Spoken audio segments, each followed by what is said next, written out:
my doubts You are something can't I have to keep really look at, especially because I have a 5-year-old son to think about. I've only been a bikini for less than 2 weeks. The person that being engaged, if doubts do come up down the road, I could walk away. But not if we're married. I feel like she's got a rock in a hard spot because you care for her, but at the same time, I can see that you're scared to move that fast. I would. She hasn't even met her son. She's never been a mother.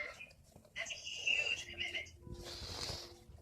Yeah, but there's really no engagement period.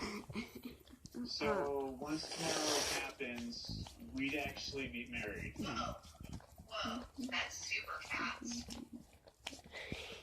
Yeah. How are you feeling about that? I'm definitely a little bit hesitant about it. I mean, did she know that prior to you moving? And if she did, why didn't she tell you that? I don't know. I just feel like if this is a tradition, you would have known